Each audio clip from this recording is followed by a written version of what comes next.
Hey guys, welcome back to the channel. My name is Ahmed Hussein and I love to talk about research, so much so I decided to make YouTube videos about it. And today is part 2 of a two-part special about expectations versus realities of doing a PhD. Now, if you haven't watched part 1, I really urge you to do part 1. I will wait, not a problem, no rush. You can see it here, I think, but I'll wait.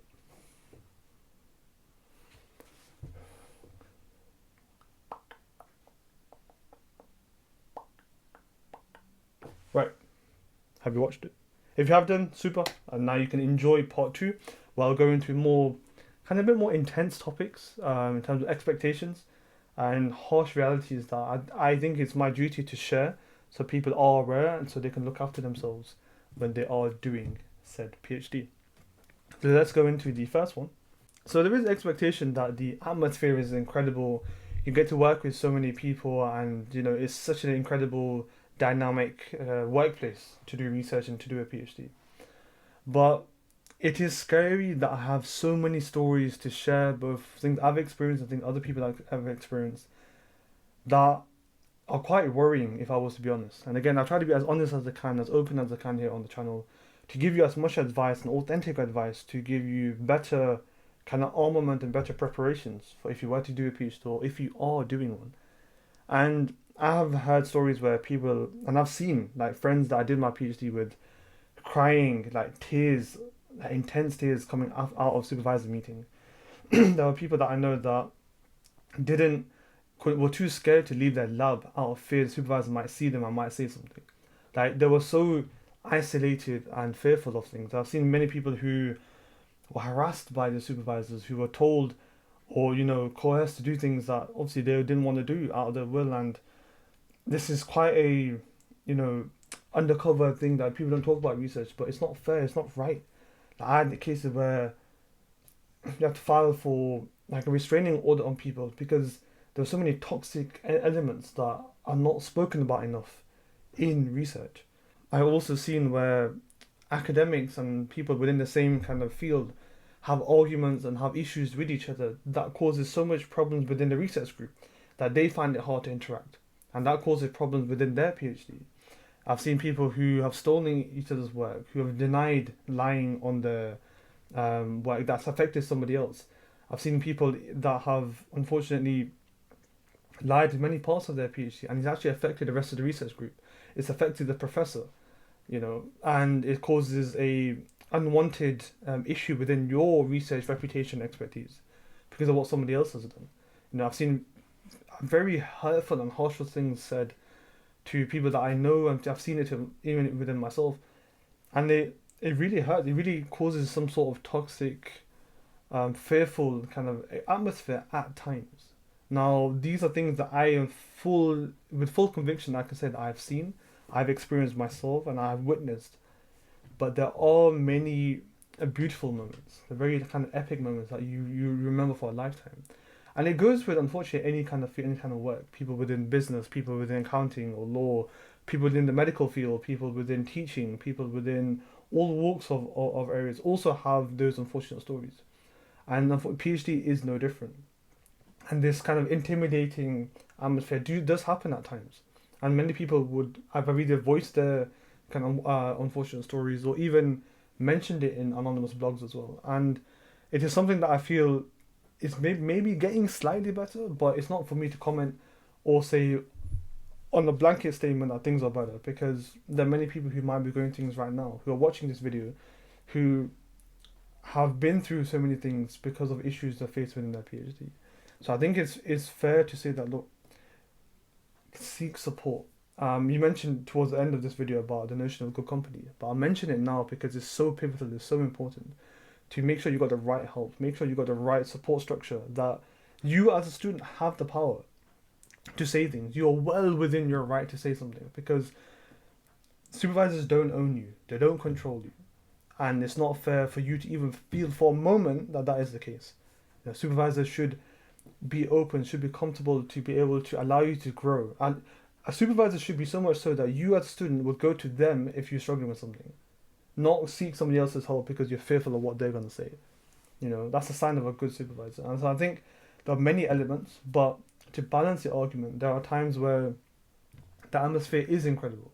You saw me in part one. Again, if you haven't watched part one, do check it out, where I talk about how me and my friend made these monthly socials, which caused such an incredible atmosphere that even to the point where me and a few other of my friends, we actually, and I kid you not, this is true, we played badminton inside a lecture hall because the ceiling was so high. It was a massive auditorium. There was enough chance in there. And if I can find the video or the picture, I will put it here. That me and her played badminton in between experiments as a form of banter, as a form of stress relief, or something kind of distracting to do. And that was an incredible atmosphere that I'm never going to forget, however far I go into my research career. That there were times where we played, paper toss, or played like football, or for example, badminton in a lecture hall. And those are memories that I'll never forget. But there also are memories that I wish I could forget. That things that were said to me, things that made it very difficult. I think that's something to bear in mind, that you do develop tough skin when you do a PhD, but when you have good company around you, it makes it even more better, easier, and you end up enjoying your PhD more. I think that's really, really crucial to remember. It's so cool going to another country as an international student to do a PhD. Now, I was very lucky to do my PhD in my kind of home city, and so that daunting feeling I didn't experience as much. However, people coming from a different country, you get to explore a new city, a new country. However, something to keep in mind that is very, very important, that for some people, English is not their first language and they didn't learn that much of it to write and speak at a scientific level. And something to bear in mind as a reality, that a lot of actual PhD students struggle to write their thesis because of this. And I genuinely, from my experience when I did mine, that having a local student is massively, massively beneficial for those who are international students who are struggling to write or struggling to speak in English. And even again, if you're in other areas, I know English is a research language, but some people find it hard to communicate within their country. And believe it or not, a lot of the kind of university initiatives and kind of international buddy systems that they have doesn't get well publicized for research students. It gets very well publicized for undergraduates, rightly so, but kind of research students get left in the dark a little bit. So there's a lack of support structure sometimes across universities of people helping international students settle in, but also helping with the language to read, write, and discuss and present in English. A lot of people, even a few of my friends, ones who's Italian, used to feel daunting, to be scared to speak in English, and they were fearful. And I feel there's not enough support, I would say, not enough support and infrastructure to help those not just understand English. You get a lot of these courses when people start their PhD, but also support in presenting that buddy system, that building that confidence. And I think that's something to bear in mind, that if you're an international student going to a PhD, having local students, the people who are from there, who know the country, the city, know the area, also speak very good English, they will be pivotal in your success as well. So do find them and do obviously become friends and work with them, because they will help you to excel. That's something to bear in mind. Another expectation is all supervisors are tough and very difficult. This is not always the case. Now, many people will say there are one supervisor within their team that is and another one isn't. But across the board, I've seen, even within my case, that some of my supervisors are great friends now, who I constantly contact when possible. We meet up, again, COVID permitting. And the many people who 30, 40 years on, I kid you not, 30, 40 years on, they still talk with their supervisor.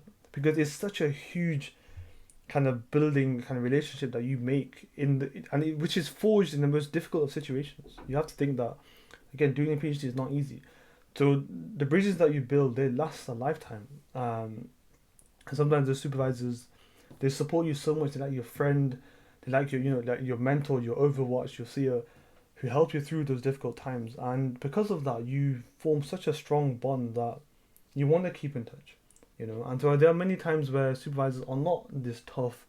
They are there to help you, to mold you. Sometimes, tough love in the sense of they want you to get better. And they are experienced. They know what to say in terms of pushing the right buttons to get you to excel.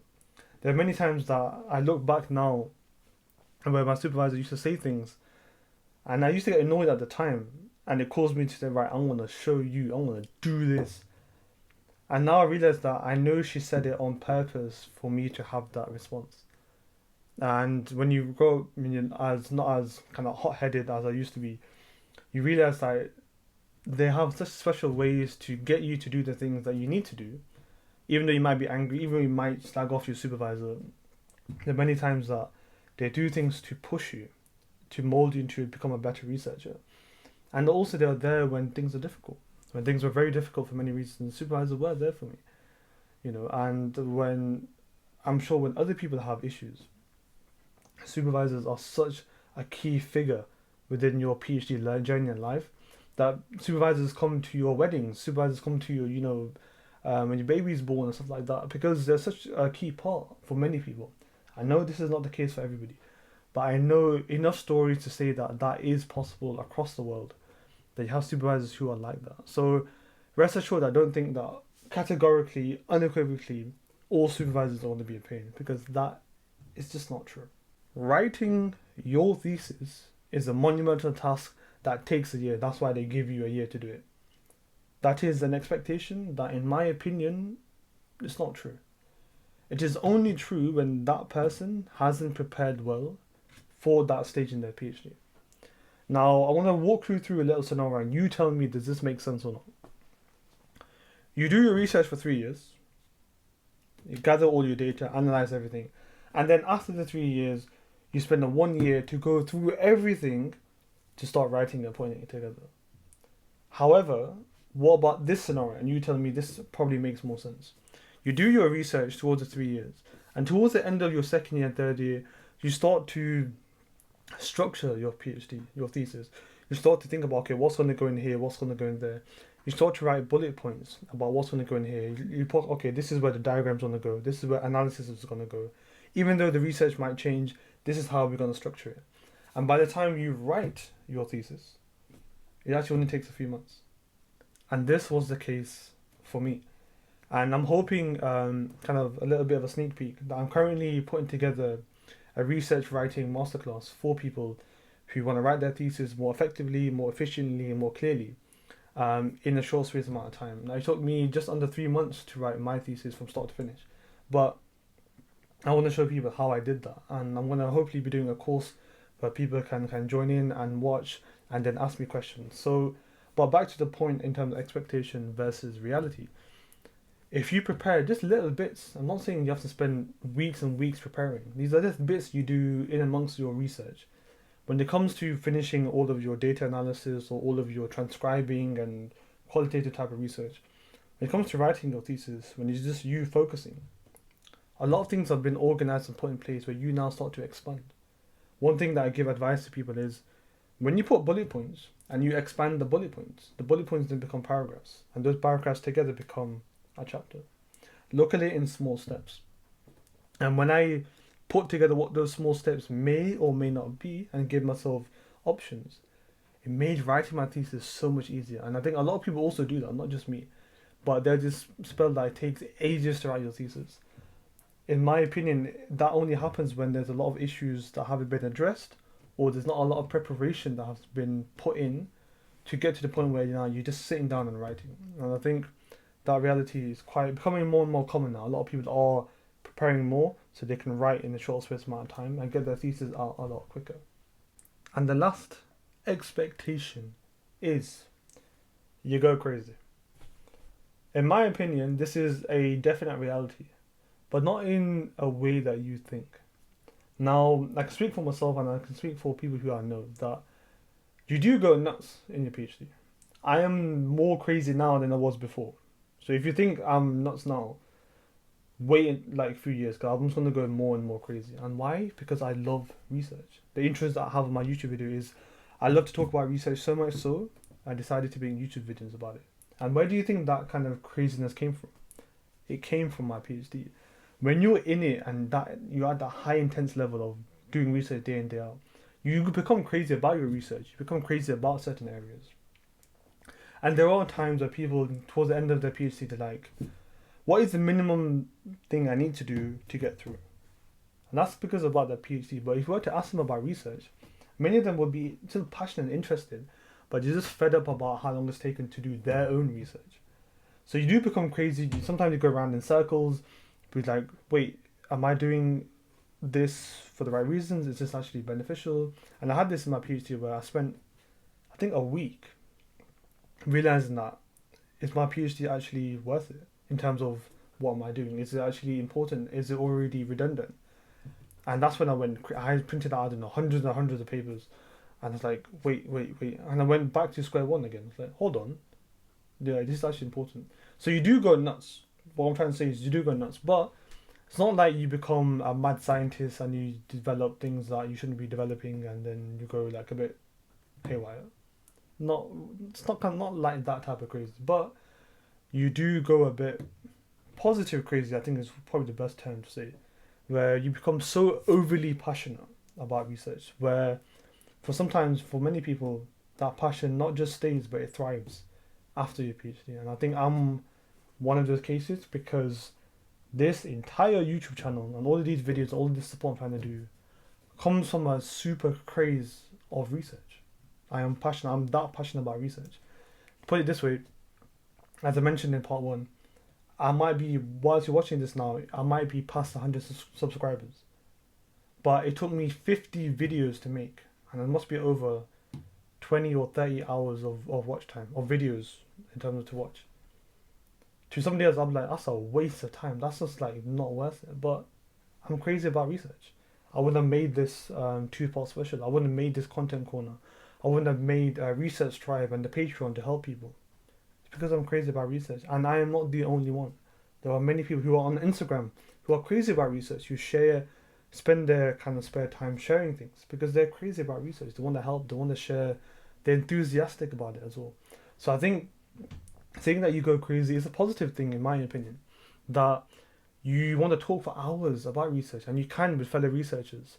And even though you don't know the area, you want to talk because you're fascinated, you're inquisitive.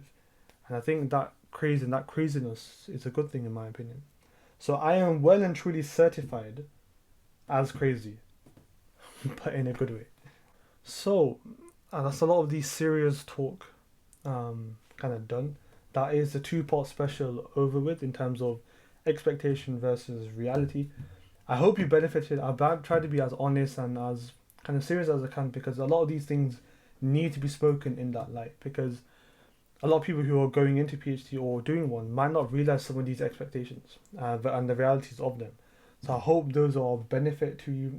If you have enjoyed this two-part special, do subscribe if you can. It would be incredible, really supportive for me and the channel. Like and comment if you got any more expectations you want me to discuss or share. I would be more than happy to do another episode if you think it's of benefit. And I do hope you enjoyed these type of episodes. If you've got other topics you want me to talk about, do let me know. But in any case, I hope you've had a good week. I hope you are now prepared for the Monday ahead. And as always, I shall see you on Thursday for another episode of Content Corner. So thank you for watching, and I'll see you then. Take care.